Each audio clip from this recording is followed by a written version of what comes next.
child. Yeah, how do you do this? She's not on yet.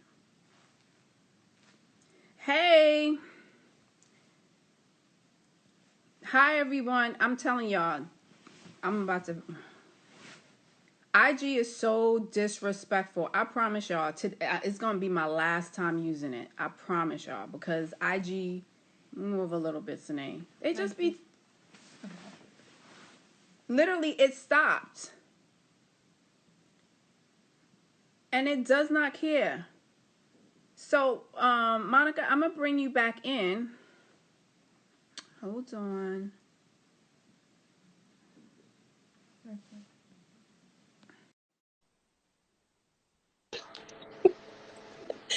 We were talking about this just last night. I'm just, because it's a love-hate relationship with IG because there's Yeah. so many people who I just have, try to give access to. And then the disrespect that happens with this application. Yes. Mid-sentence. So just imagine what your kids are going through when they are literally online trying to do work. Right. So sorry. Let's bring it back. Yes, we're back. Okay. All right. So it went pause and I couldn't get it back. It's So okay. I don't know where we were at recapping. Well, I was just saying in terms of the cost, like when you complete the FAFSA completed as a family, like certainly it's already done now, but when it opens up for those people who have freshmen or juniors, or rising juniors, when it opens back up, complete the FAFSA as a family. I'm always a proponent of that, just so you can see what's happening, parents, student, what's going on with this. And then when it comes down to make the decision of where to go to college, keep that in mind about what the package is, how much money you're getting, from where, what does the package look like? Is it loans versus grants? Is it more grants than loans? Because what you don't want to do, I get it. I told Nadia the story last night. I wanted to go to Penn State. That was all I knew. That was what I wanted. And my parents said, no, ma'am, we're not going to do that because Penn State is out of state. You know, I'm a New Yorker, so God bless you, Nadia, for sending your daughter out of state because it's very expensive. Even back then, it was expensive.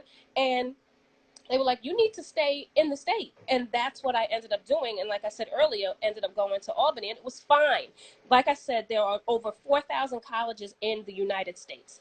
There is always somewhere to go. I get wanting to go where you really want to go. I didn't have a reason for wanting to go to Penn State. I don't even know why that was a school of choice. It just was what I wanted to do. I'd never visited. I knew nothing about it. But what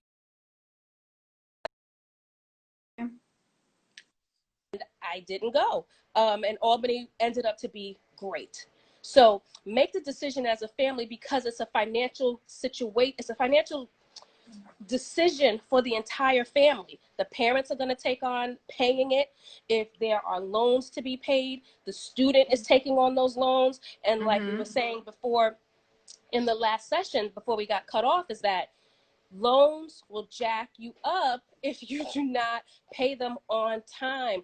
They don't care. You can defer them and it's cute, but the interest piles up and you're gonna have to pay it at some point. You can't run away from it. It's not gonna go away. So I'm just like totally not a proponent. Loans have to happen, and if they have to happen, take as little as possible. I've heard so many people take money. It's because, oh, my refund check came. Refund check. You don't gotta take that money. You can give it back to them if you don't need it, because all you're gonna have to do is pay it on the back end. Don't take that money because you want to have money to go to the mall or to order or to do whatever. No. If you take the money, you got to think about what your career is going to be on the back end, because your salary is going to be impacted by what you got to pay for pay back for loans. So if you're not going to get a job that's going to pay you, I don't know, whatever it needs to be, if you take out $75,000 in loans and you're going to get a job that pays $75,000, well then, like. But even still, like, because you know, kids don't think about, it sounds good, $75,000. That's not what you coming home with. That's No, that's not that's not the check you coming home with. no. The more you make, the more you have to pay taxes. And that's not the only bill you're gonna be paying.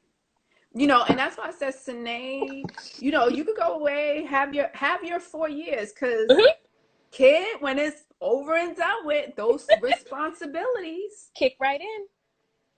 Kick You right want to have a in. car, you want to have car comes with insurance and gas and maintenance. That's just one set. You want to go out, that's on you. That's your money. You know, that's when kids really realize, like, budgets are real. Yes, Yes. it Yes. is. You want Mm-hmm. to be grown, you get your own place. Feel how it is to pay rent, mortgage, light, gas, water, trash, all of those good things, right? It's cute right now because your family helps out. There are some kids who are really responsible, who get Mm-hmm. jobs, but you know, that little part-time job is not like when you get a real job. And we Right. have to be mindful, like you said, the type of careers, because even right now with this pandemic, how many careers are being impacted, right?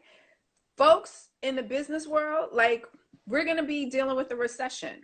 Yes. So when 26 million Americans have lost their jobs, 26 million Americans who have, like, experience, who have been with companies for years, have lost their jobs.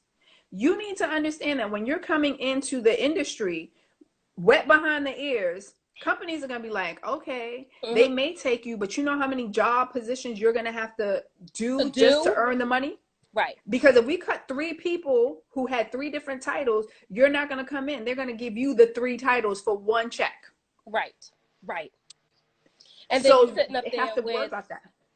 whatever your student loans are. I mean, I am such a proponent of scholarships because there are so many scholarships. It's not just that, oh, the scholarship list that, you know, all the scholarships that African Americans need to apply to. Not that long list that has Coca-Cola on it and this, that, and the third. No, there are 1.7 million scholarships available in the United States, which adds up to approximately about a little over $7 billion that's given out. So much money is left on the table all the time because Mm-hmm. students get students get caught up, like, you know, oh, I'm so, and I, yes, busy filling out applications, trying to do community service, doing homework, just living. I get all of that, but applying for scholarships, there are so many that don't get applied for. I always say, think local, like as local as you can possibly think. The church that I go to in Brooklyn, we have a scholarship. We're not, well, unfortunately, because of the pandemic, we're not doing it this year, but that gives out $5,000. Mm-hmm. $5,000. Sororities and fraternities, always, almost every chapter you can think of has a scholarship. It might be $500, $1,000, and people think, oh, that's the get enough $500,000, $2,000, $1,500 scholarships. Get enough of them. But You'll here's be the thing: we pledged in. have to be, when we say get enough of these scholarships, those scholarships are not easy. No, no, no. Those scholarships are not easy. Sine had a book. It was like this thick. First off, just reading it, I was like, girl, I'm gonna just pay for college, because I was just like, this too much. Like, what you're because I started getting defeated. I was like, there's like 10,000 people applying for this one scholarship, and Mm-hmm. it's $500. Like, Mm-hmm. nah, Mm-hmm. family need to write a check. Come on, everybody, put in a little pot, right? But there are others that, and I'm not saying, like, that's the bougie side of me. But if you have time, because everybody's home, take your Mm-hmm. time. Go Take through it. scholarships. Call your if you work for a company like unions, Yep. they have scholarships. Sometimes they don't say nothing because they telling insiders about the scholarships until you Mm-hmm. ask. Or Correct. sometimes they actually send it in these newsletters, but who got time to Who's read reading the them? newsletter? Right. And you don't ever see them. My mother Mm-hmm. stayed in the newsletter. She stayed at the union calling people to my, is there something I could get for my daughter? And they loved her. And so they would call her and be like, you know what? In next month, there's going to be this tear out. You just have to make her fill it out, Yep. do her essay, and she Mm-hmm. sends it in.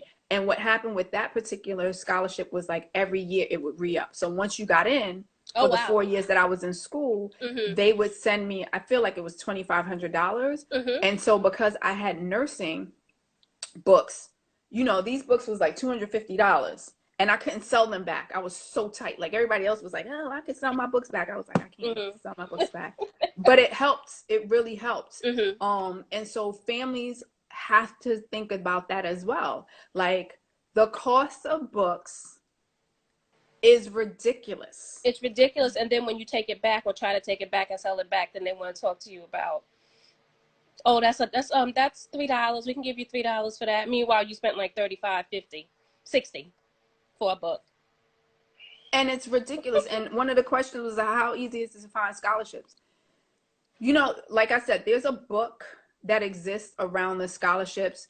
And when literally people say there's scholarships, if you are of American Indian descent, if you are left-handed, Yes. if you're first generation, you know, whatever. And some of them, like they have a lot of those, but then here's the other side of it. There are some families who, quote unquote, are well off based off of income, right? So they'll say, oh, because you're a principal and you make a certain amount, you don't need this money. I'm like, the amount that you all tax me, I'm a single mother, I have 2 retired parents, and then I have to take care of my child. You know, I have expenses in New York, I have expenses in Georgia. So when y'all think that I'm like out here balling, I'm like, that's not the case, right? So they'll deny her because rightfully so, there's a child whose parents don't have an income or don't have the degrees I have. And so she won't get a scholarship, that other child will. So I had to tell Cenne, I said, you know, you have to be grateful. You really have to be in a place of gratitude because there are children who don't have options. Yes. You know, there are children who are solely relying on scholarships to survive. And the way this scholarship situation is set up, which is scary, is because with the pandemic, there are kids who are struggling to get through the semester, who may have had like a high average when they started out the semester, but then because of the abrupt change, they may not be doing as well. They may have had to drop classes as well. And so guess what? They're no longer eligible for the scholarship. And so people are not taking into the consideration, like, those are kids we have to think about because, you know, I know Cenne has a lot of friends who would have jobs around, you know, let's say the pizza shop or Starbucks or whatever. My niece Starbucks. They can't do that right now. Like none of these places are going to be hiring any of these college kids. And so if you come from a family where there's multiple children and this is the way you were helping to support your household, they're really, really stuck. So what you said is so key. As a family, it's really, really important for us to be transparent as parents, to talk about income, to talk about what we can afford. Because I had to tell Cenne, I was like, listen, they stopped my checks January 6th, being out sick, right? There is no disposable nothing. There's nothing. I can't work on anything. I can't get paid anywhere else. So now it's a matter of, I had to be smart prior to saving money so that her education doesn't get disrupted. Because I was just like, I don't want it to be that because of my circumstance, it interrupts her future and what she's feeling like. But we have to think about it. There are families who are going to be without an income. Please foresee that. When you're making the decisions about college, look at what the financial aid packet is going to be.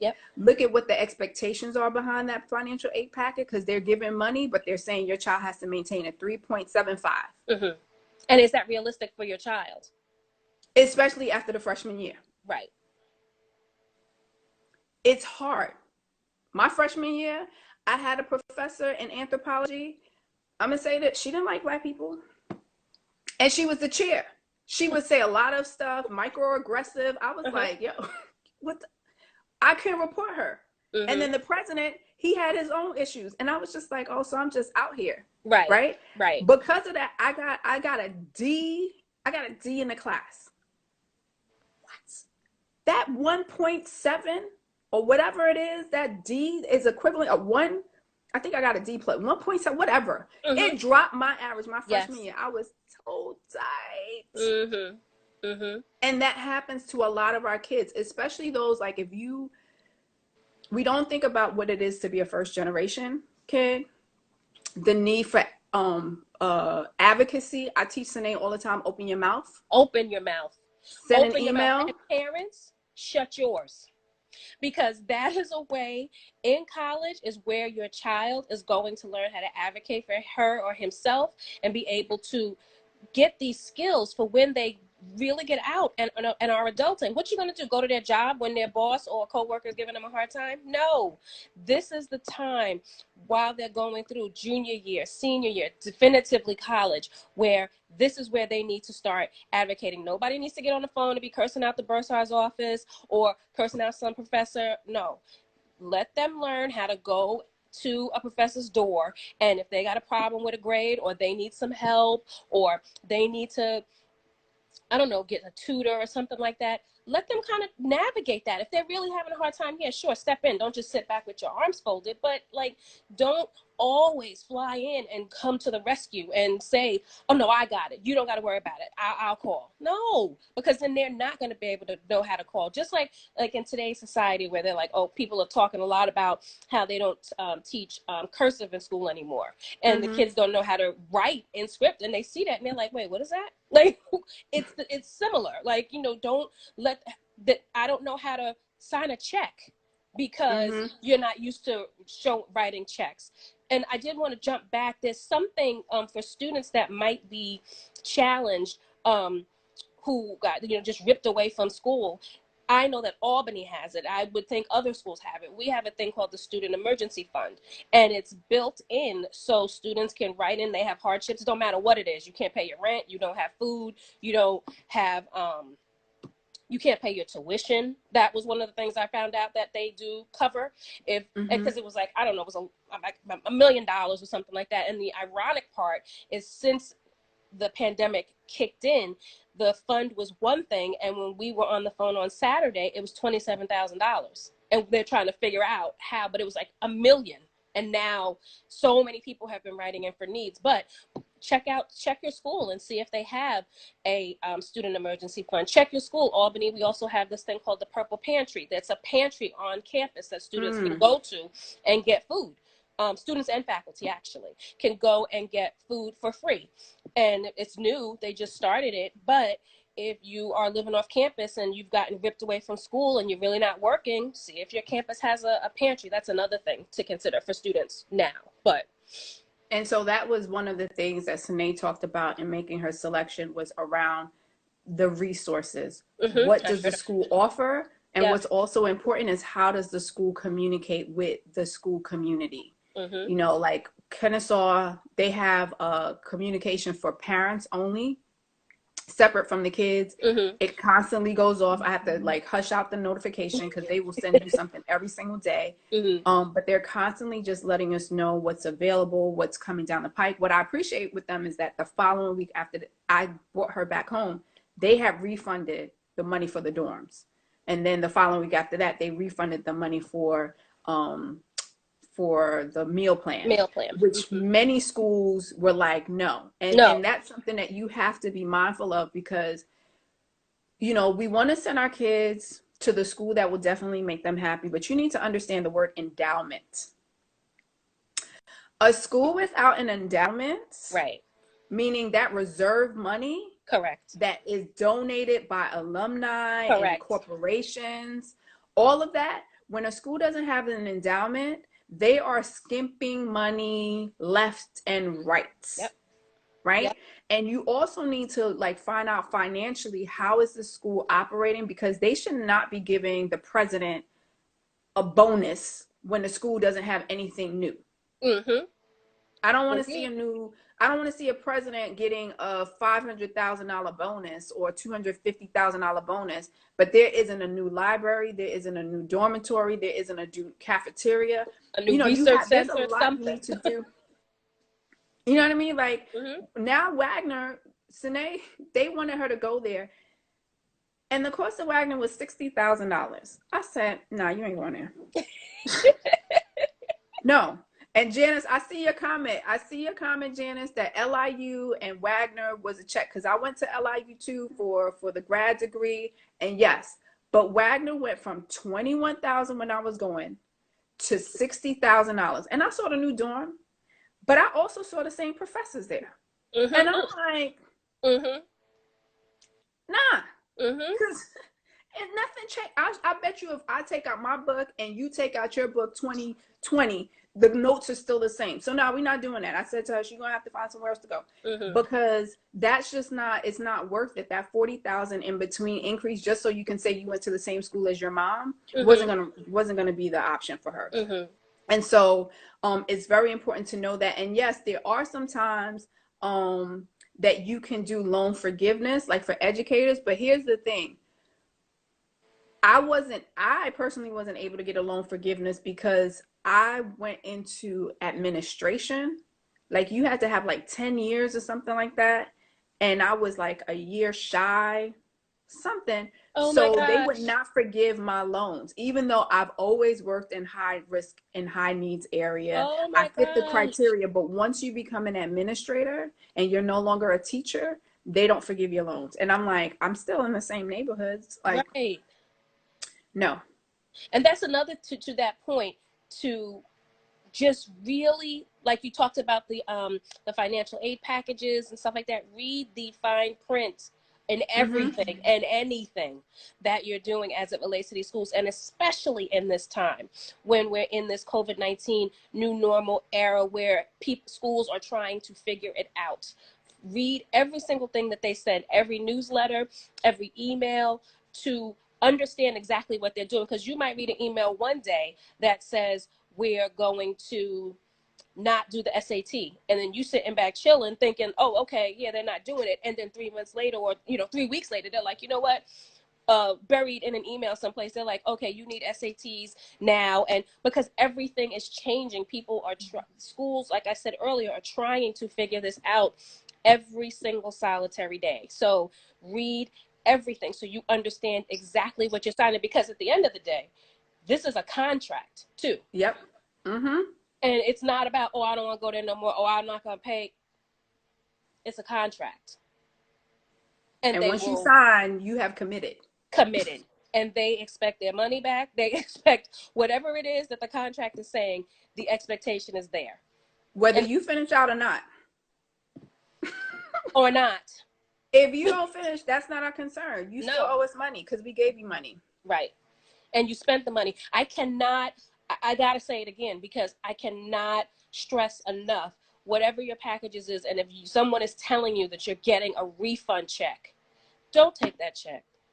No, it's not a refund check. It's Nah. just extra. It's quote unquote extra money, but it's money that you actually borrowed. Correct. It's money. It Correct. is money that you're still going to owe.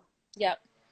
So if Exactly. you apply it to the next semester, then that means it's less money you would have to borrow, but you still owe that money. Right. So don't go out there like these kids. They get that money, they get a new pair of sneakers, Yep. they're out here living their best life, Yep. they're ordering out for all their friends, Yep. and it's just like, Right. Don't do it. Don't do it. Because it's I told Cenne, she got that money back. I was like, I'm sorry, where's that money? What happened? No. I better not see not an Amazon, nothing come up in here. She was like, all right, mommy. No, no. that's not what it is. It's No, I was about true. to It's true. splurge out. Yeah, she was about to. I was like, I got something splurge out on. That ain't it. Right. Hold tight, because when next semester comes, you're going to have to manage some things, because Mm-hmm. I'm gonna be honest. Like I've always been the frugal mom. Like I tell her she's privileged to have, but Mm-hmm. she's not raised to be spoiled. You Right. know, and Mm-hmm. sometimes our kids, the generation difference is that we had a certain struggle. So like I had two jobs while I was in college. I was hustling all day, every day, doing something, making Mm-hmm. extra pocket change. Mm-hmm. We always make it better for the next generation. We make Yeah. it better for our kids. So her not having to take out loans, an exorbitant amount of loans, and me having to absorb the cost, makes it better for her, but it Yeah. doesn't make her as responsible and as much of a hustler. You know what I mean? Yes. And so I have to remind her, I'm like, yo, you could not have been me. Like, you could not, to have 18 credits as a nursing student and have 2 jobs and work like as an RA, like, but I also understood, like, my mom can't afford this. Yeah. And so I have to make this happen. So don't get it twisted. My money is not ours. Our money.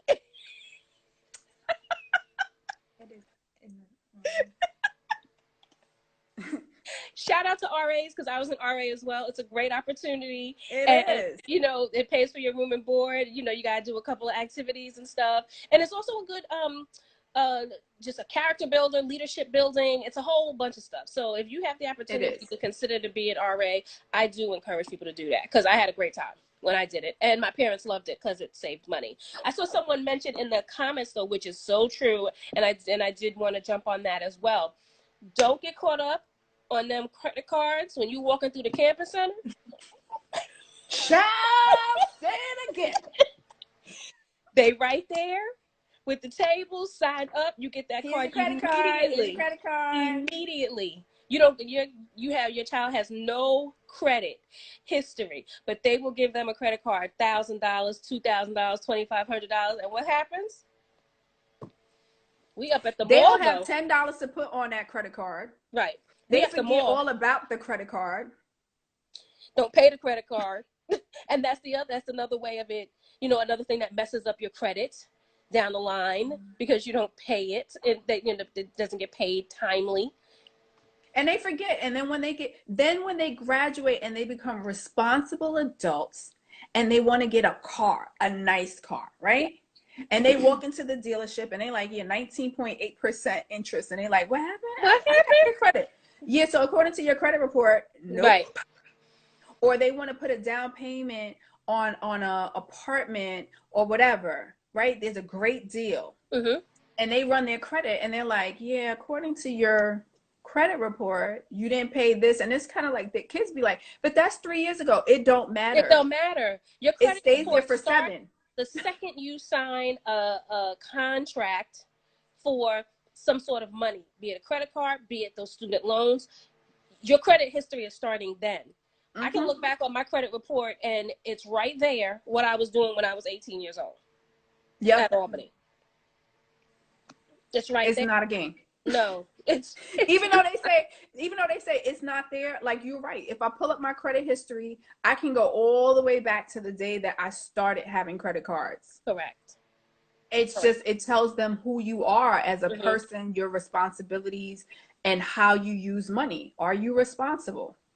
You might find a landlord and they're like, oh, I like you. You're very nice, but you know what, your credit, so you're gonna have to give me, you're prepared for like 1 month security. They're like, oh, can you give me 3? I'd love you to live here, but you know.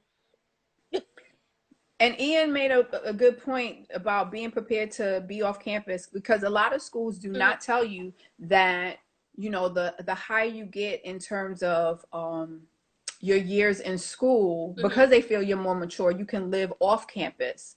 They do reserve for freshmen and sophomores. So like even with Cenne school, they're doing the dorms over or something like that. Like the traditional style dorms, they're that's going to be under construction. So the rooms we're going to have for the upcoming semester, we have to leave those we have to find somewhere else on campus to live.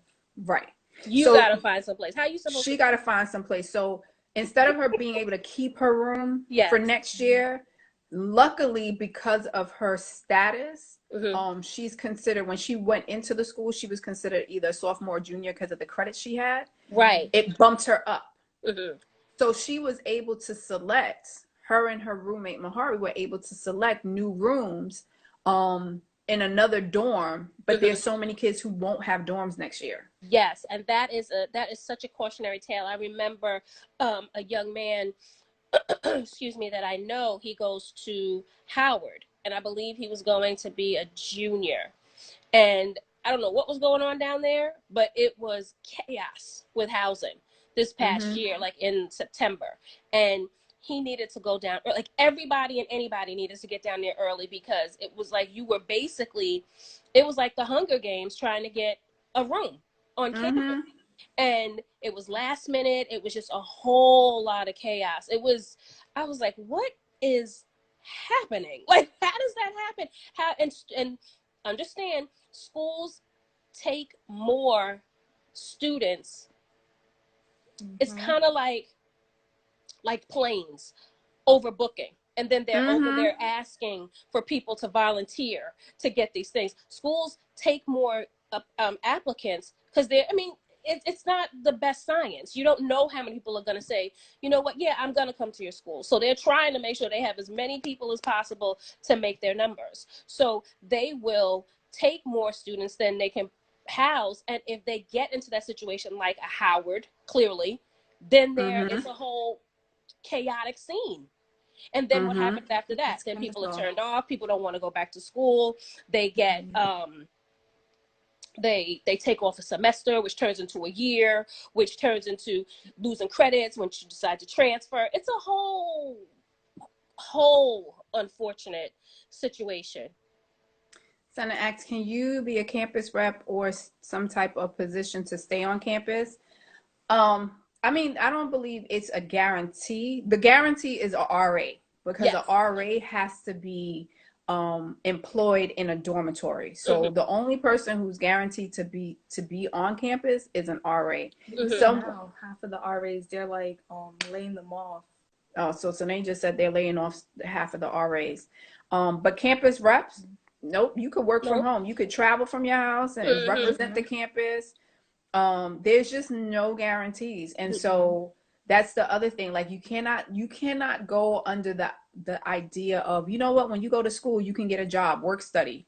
They're going to be cutting so many programs. So many. And this is also a time, parents. I'm sorry, Nadia. No, go ahead. This is a time, parents of younger students, 9th grade, 10th grade, 6th grade. As you were talking about earlier, the importance of budgeting, the importance of being transparent with what you can and cannot do, parents, and also getting your child into that mindset of budgeting and not overspending, and not, because when they go away, they're going to have to manage whatever money that they're getting, be it a job, be it whatever you put in their bank account for their ATM. And you can't rely on just because you have this little work study job, because the work study jobs are gone. Like Cenne said, the RA jobs are gone. So then what? Then what's happening? So start with the budgeting and the transparency and the honesty about how much you really can afford now. Because I've seen way too many students, and it's very heartbreaking to go away to college. It's like they gotta go to this school and they want to go, and they go, and then they end up not being able to afford the second semester even, or the next year. And because you people stepped way out of what they could afford. So it's just so many things to consider, especially in this time. If you go on over to my IG and click the link in the bio, you can get the whole thank you. You can get the whole tips that I had for what to consider at this time, especially in this COVID-19 time, because it is, it's not just for girls. Like I said, yes, I do work with girls, but the information is universal, because it's just so much to consider at this time. So much, because I think the biggest part, like you were saying, like this distance learning is going to be, I don't know what colleges are going to do financially with that, because you can't, in all fairness, as a university, to me, charge the same tuition when I'm not even there, and the teachers aren't, the professors aren't doing the same thing. It's not the same thing. Yeah, you can give me back the money, you can give me for a room and board and stuff like that, but the tuition, something's going to happen. The other thing to consider for colleges, especially somebody like colleges that have like a high international student population, they are going to get killed. And that's right now, because here's the thing, those schools, they're opting to close their campuses until next year. And that's why people really need to do their due diligence, because Cenne last week, 2 weeks ago, she was like, Boston University says they're not open until 2021. She found that on Twitter. I was like, what are you talking about? Mm-hmm. And she was like, no, mommy, they're not opening up their campus. They're going to have to keep going online. Mm-hmm. Now, think about it. Boston University has such a significant number of students who come from other countries. Yep. Right? So then you think about all of the Ivy Leagues. They Mm-hmm. have a significant amount of students who come from various countries.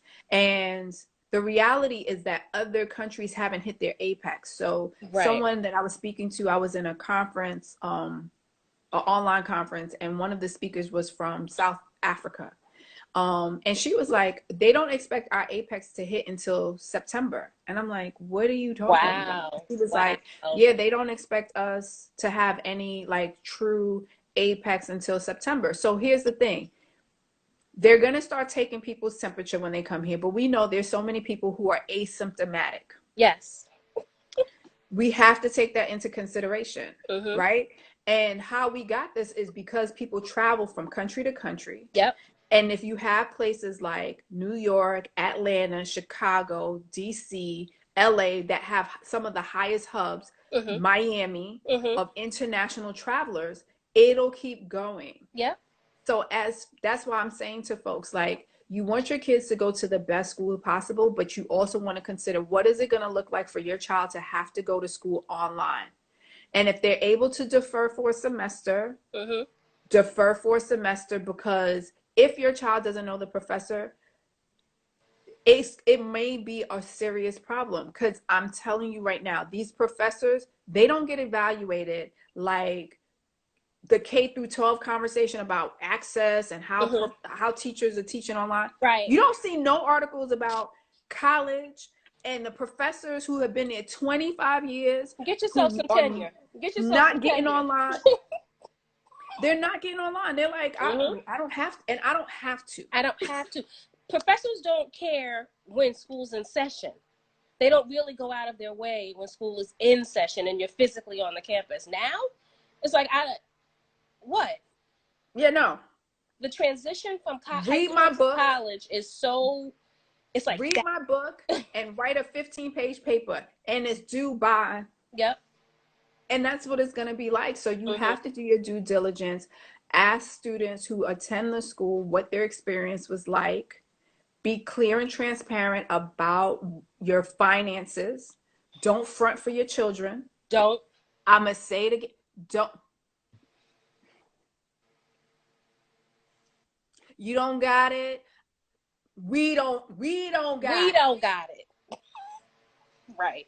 Our struggle. It's true. It's real. Now, my money is my money, but we don't got it. Right. You know what I'm saying? It's so true. Everybody needs to have that conversation. So don't be afraid, because at the end of the day, college is really what you make it. It's really what you make it. And it's really what you make it. And, you know, you can make it the best experience possible. You just have to be open to the experience itself. So ask people, ask folks. So just like you said with your experience at Albany, you was considering a school that you had no idea, but that's where you was going to go, you know, to Penn State, and then Albany actually became a good fit for you. Yep. I knew I was going to Spelman or Clark Atlanta. I just knew.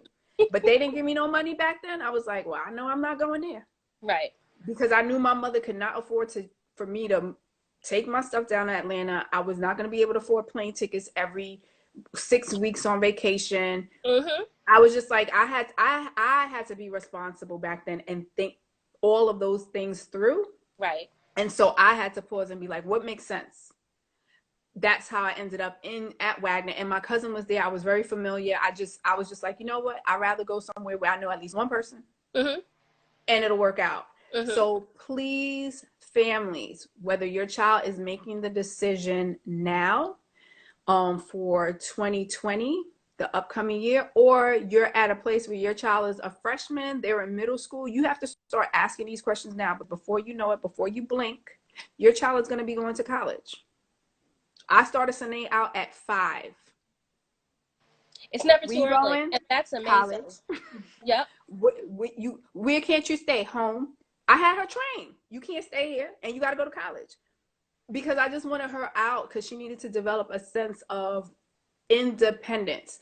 But I didn't want her moving out on her own and having like that. I wanted her to be on a college campus, learn how to network, learn how to deal with people who don't look like you, understand the aggressions, microaggressions that come, because when you work in the real world, you're going to have to deal with that too. Yes. There's just certain things you learn during college that is so helpful when you go into the real world as an adult. Absolutely. So that's so important. If people have questions, please, because Monica and I, we have done overtime. Yes, we have. And I want to see, while the devil was trying to kick us off, Jesus said, "I'm gonna give them extra time." Hallelujah. Yes. Hallelujah. Amen. Glory. If you have questions, please, please, please, send them in here. If you have comments, if you've enjoyed this, please send some hearts. Let us know. Yes. And this has been so awesome. I did have one question for you though, Nadia. What is it? How do you? Because you're so college. I'm so college. You was talking to Cenne when she was 5 about going to college, and there are so many people that are like, I don't want to. I don't want to. I don't need college. Yeah. And I'm fine with that. You know what? Like with my scholars at my Hall Bridges Academy, every child isn't going to go to college. And I'm okay with that. I always teach children, as much as I told Cenne, college, because her dad and I went to college. I just wanted her to have the experience of leaving the house. Yeah. That's what I want. But at the same time, I feel like I also instilled in her, if you are not going to go to college, I need you to be good at something. Be good at something so that this way, when you finish your 4 years of high school, which is why she went to a school that allowed her to get a college degree as well.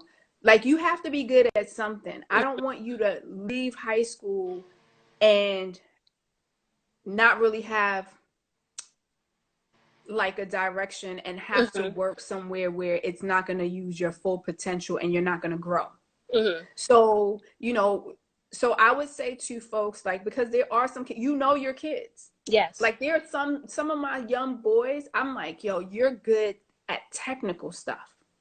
So we used to put them in stuff like robotics or learning coding or they would do music production. So, these kids with GarageBand on their on a Mac. On a Mac. They learn how to make beats and they learn how to sell the beats online. Kids are very innovative. For me, I knew and I understood the population I was dealing with. I was willing to provide them with as many resources, have them even meet people who didn't go to college, who were successful, but had to overcome adversity so that they can see like everything is not about college. I always try to say to parents, don't try to make your kids live out your dreams. Yes, absolutely. Don't do that. When I went to school, my mother made me live out the dream of doing nursing. I liked the medical field. Don't get me wrong. I wanted to be a nurse, but at some point I was like, I don't know if this is what I want. My mother made it very clear. I'm paying towards your college. This is what I want as a degree. So I completed that. The day I got my pen for nursing, the day I got my degree, I was like, yeah, I'm working for Verizon, a phone company. And I broke her heart. Because she looked at me like, you're supposed to be in a hospital and you're supposed to be living out what I couldn't do, which she was a nurse's assistant, right? And I'm like, yeah, I get it, but that's not my calling. And so I had to figure it out. But I knew that if I worked at Verizon at the time, this was the landline, not the cell phone, they were willing to pay for me to go back to school. So I started to pursue my MBA. I was making really, really good money. Yes. I bought my first condo. I had my car. I had all of these things. But then I realized this isn't my passion. Like for me, it was just having a job, but it wasn't something that I felt passionate about. And so I went into education and then I found my calling. And so sometimes we need to give kids the space to figure things out. You know what I mean? And we also have to give them mentors. So I know what I'm capable as a parent to do for my child. Her mentor became one of my best girlfriends and sister, Rolanda, who is the what is Rolanda? She's like director, VP of governance and community relations for the YWCA. Oh, wow. Rolanda took her under her wing. Cenne became part of programs at the YWCA. So she got to meet amazing women. She got to participate in programs. They trained her and, you know, did all of the things that I just didn't, one, have the patience, and then two, didn't have the access at the time because I was working so much. So she had someone. So what I would say to a lot of these parents who are watching us, find a mentor for your child. Find out about programs, whether it's at your school, at your church, in your sorority. Ask questions. Find out what's available in your community that's going to give your child the access that they need. If you meet people, especially on social media, that resonates with you, that you admire, that you see your work and their work, and you're like, you know, I really, really love what they're doing. Introduce your child to that person. Let them see the things that they're doing. If your child shows interest, right now people are doing absolutely nothing. DM them. Yep. People home. DM them. Yep. Right? Take a picture of you and your child and be like, you know what? We really appreciate X, Y, and Z. Tag them. You never know if that person will respond and be willing to just even do it like a video chat with you for 20 minutes. You know, like Instagram, you could, like, people can call you and do all type of stuff, but we can't just think that our kids are going to be everything that we were. And remember how it felt when your parents did that to you. You didn't like it. Correct. Don't become that parent that was the, you know, under the parent who you was like, I can't wait until I leave the house. And now you're becoming the parent who you want your child to be perfect, because you know what they do? They end up rebelling. Yes. They'll go to college, and then those are the kids that when they go to college and they're not with you, they out there drinking, smoking, wilding out, and they don't make it past the first semester. Yep. And so we have to be very, very responsible in saying to ourselves, like, do what you can now with your child. Give them access to other adults that you trust. Allow them to grow, you know. And if they say, you know, I even tried to encourage Cenne, like, you could take an actual year off. Like, I was going to give her a gap year. I was like, you could travel the world, take a year off. And she said to me, she was like, no, because if I don't go right now, I'm not going. Like, I'd rather just finish out. She was like, can I take my gap year when I finish school? Can I travel after? And I mean, after this pandemic, I get it. Yes. Yeah. But that's the thing that she wanted. So please, please, please, consider finding mentors, big brother, big sister programs, you know, all type of stuff like that. Agreed. 1000%. I've turned into a mentor for several people. Just like, it kind of happens. You don't know that you're mentoring someone, and it has happened. And it's a great thing for the person that's being mentored, but honestly, and it's a great thing for the person doing the mentoring as well, because it's like, just to see this person that you're working with just continue to mature and grow, and how you're helping them and everything, and you're also inspired by them. That's what's happened in my instance, in a lot of cases, with a lot of the young women and young men that I mentor. It's been quite an experience. But mentors can also help you get jobs. It's like, mentors are the best thing. Like, you know, definitely they are. Find a mentor, like, you know, out a mentor. Like I said, I was supposed to be a nurse. I had access to doctors. I was in the hospital with my mom all the time. I was doing all type of projects. Like, I was a super nerd when I was a kid, super nerdy. But once I finished and I went to school, I just I as an adult was like, yeah, I can't do this. Like, I have to wake up loving what I'm doing. And I hated working at Verizon. I hated people talking to me reckless, because I work account collections, and they were mad that they ain't paid their bill. And I was like, you shouldn't be mad at me because the phone is off. You should be mad that you ain't paid the bill and call us before. Like, I had all of those issues, and I was just like, this is just not what I went to college for. No. Right. And so eventually I was like, you know what? I looked at Cenne, and I was just like, somebody's gonna have to teach her. And I was hearing so many things about education. I was like, why is the education system like this? I want to go into the education field. And once I got there, I always said, I want a career that I don't want to stop learning. Mm-hmm. And it was the one thing I was like, I love learning. I love doing better. I love making sure kids are dope. I love it. I get a Yes. high off of it. That's why I Yep. can't stop, right? Like, Mm-hmm. it's just so much you can do. Yep. And I love having access to people who can inspire my kids. And I love creating programs. So Mm-hmm. that's my high, and that's what I do. And if it doesn't work out in this space, I'll find another space to do it. So I know that I'm in my calling. Mm-hmm. But you don't have to go to college for that. Like you look at people, when you have a passion for something, Yes. that's the other thing we need to be mindful of. It does not matter how many years you've been in college. It's about your experience and what you're willing to do within that thing that you love. Mm-hmm. There are people who cook really, really well, really, really well, right? Some people didn't go to culinary art school. They Yeah. just have a love for cooking, and Yeah. people love their cooking, and they start a business. Let them live. Mm-hmm. You don't have to push your kids to say you have to go to school, you can't be anything. Everybody got to eat.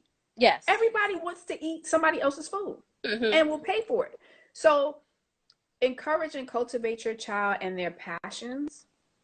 Sometimes they grow out of it, sometimes they don't. Mm-hmm. If you can't manage it, find somebody who is within that industry and let them talk to your child, Mm-hmm. because there's also like the importance of someone who's in the industry telling your kid the real deal about it. Correct.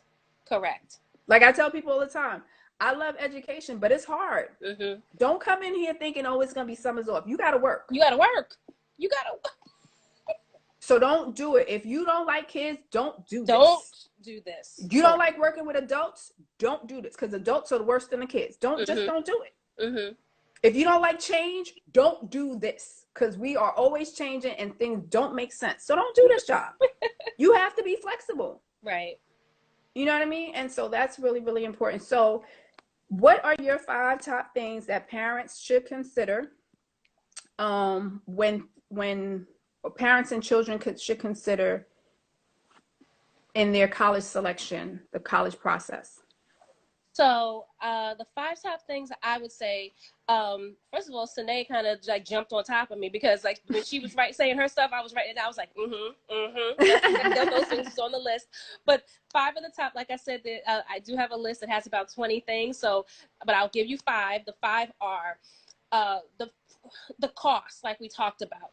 Be transparent in what you can afford to be able to send your child to school, and for you to be able to go to school, and don't pile yourself up with a whole lot of debt, a whole lot of loans, because you just, it's not worth it. It's just too many places you can get a great education at that you don't have to walk out of there with hundreds of thousands of dollars in loans. So that's the first thing. The second thing I would say is, I would say location, because it's just super important to be able to. Albany was great because it was far enough away for me to learn to become who I became as a woman, but also close enough for me to get back home. So it wasn't like my parents was going to be knocking on the door every time I turned around. So That's right. That was the great thing. So location, just the financial component of location, how do you get back and forth? What's going on the campus? If you want to be in finance, maybe you should probably stay in New York or go to Chicago or something like that, because it's easier once you graduate to get a job in that, as opposed to being at a school in Iowa or somewhere that you got to try to make those connections and make and intern and network in bigger companies. So location is a big thing. Also, I would say the graduation rate of a school is important, because if you're going away to a school and they have not a great graduation rate, then why go there? Like, there's a reason why people aren't graduating, and you need to take that into consideration and try to maybe, find out what the issue is. No one, you can't call the school and admissions. They're not going to tell you why people aren't graduating. Right. But certainly there are ways to find out. Cenne was awesome in the way that she was using Twitter and social media to find out things. Because when people aren't happy, that's one thing about social media. They will jump on and start screaming from the rooftops about poor customer service, something not being right, whatever, hashtag. That's me. School or anything, a business. So Definitely find out the graduation rate went up to 3. I would also say freshman retention rate is important too, because if freshmen aren't coming back, why is that? Is it because of maybe, you know, like we talked about some people, like, you know, in the financial part, but maybe it was just like, you know, just the school, how they welcome freshmen, how they handle freshmen. It just wasn't welcoming enough, and provided them the resources that help them continue over the hump to come back in sophomore year. And the final thing I would say is, I said cost. Final thing. Something that I wanted to touch on and I didn't get the opportunity was, I don't think I did, was the course availability. I'm not sure if I said that, because sometimes it depends on your major, that if your major is something and a course is only offered in, like, if your major is like a big one, but the course is only offered in the spring, but you need that course, then you're sitting there and you're waiting and waiting and waiting to try to get into it if you're not getting it fast enough or getting into it and being able to register before it fills up. So make sure that the courses that you're going to need for your prospective major are definitely going to be available, are available on some level of consistency. It's not like, you know, okay, well, it's available this year and then I got to wait until my junior year again to possibly get it, because that's just how they are scheduling it and the schedule falls. So those are 5 things I would say that I would totally consider before I jumped out the window and agreed to go to a specific college. I didn't think of any of those things when I went to Albany. I don't know what I was thinking, but it was none of those things. But those are very important things to me, because honestly, while I like being in a big situation, I mean, Albany is big, and it was like going into those going into those lecture centers with like all of these people, and you just like a number. You're not even, you're just at, well, back then they used to use your social security number, but now they use student IDs, but that's all you are. It was like, that was a lot, and that was very overwhelming to me, and that wasn't something that I thought about when I went to Albany. So I would, those are the 5. Okay. Well, you actually have 5 plus 6, so I'm going to go over the ones you had. You said consider cost. The second one was location, location, location. Your third one was campus opportunities, considering the major you're taking and the resources. 4 was the graduation rate. 5 was the retention rate. And then your final thought was around course availability, which people need to think about. You know, I did nursing, and the course availability is important, but how many professors teach the course? So in our nursing department, we only had 1 professor per course. So if you don't like the professor and they didn't like you, it's a problem. Right. You didn't have another choice. But this was awesome. I hope this was helpful to folks. Yes. This is something that we definitely, I felt it was so important that we have to have these type of conversations and make it transparent. I wish I would have done it sooner. However, here we are. When it's supposed to happen, it's supposed to happen. So I'm appreciating Instagram for not being as disrespectful and giving me the countdown. So we have 1 minute and 45 seconds. I'm going to leave you with the final word. Just sharing anything that you would like. Just thank you to everyone that jumped on.